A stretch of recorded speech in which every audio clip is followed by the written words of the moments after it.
It was the month of February during my senior year of high school.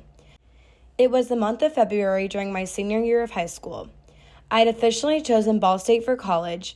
However, I was stuck with what my major would be. After looking at all the possible major options, asking many people, and doing a lot of research, I decided to choose communications. Communications seemed like a very broad and versatile major, which is a big reason as to why I chose it. Once I was aware of my major, it was time to create my schedule for the fall. When looking, I found that there are many courses offered when taking comm classes, but there are only a few that you must take. One of those classes was persuasion.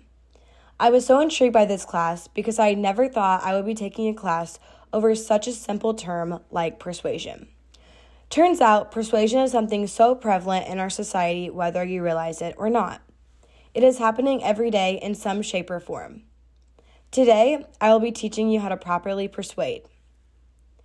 When people think of persuasion, they normally just think about begging someone to go on a roller coaster with them or convincing them to try a weird food combination at lunch.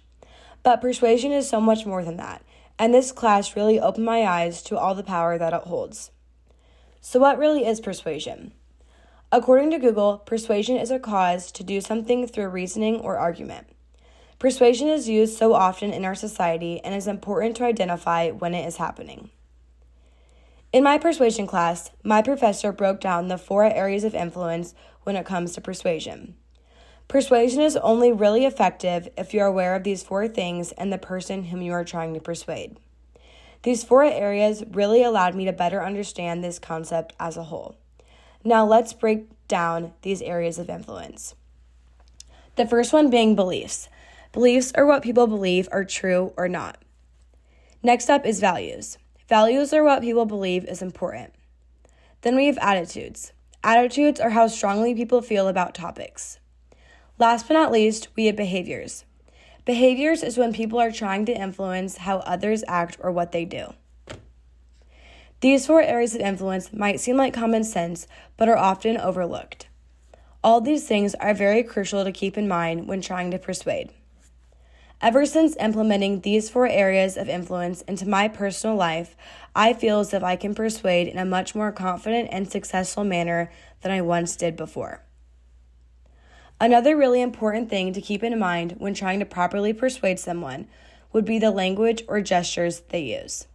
For example, many people implement curse words into their vocabulary when they want to add more emphasis to a sentence or get a point across in a more powerful way.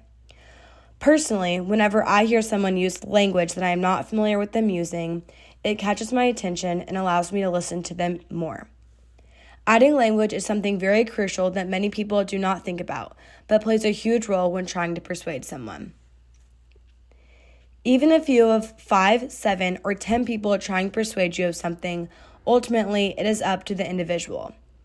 Persuasion will never be effective unless you know the person and how they will react.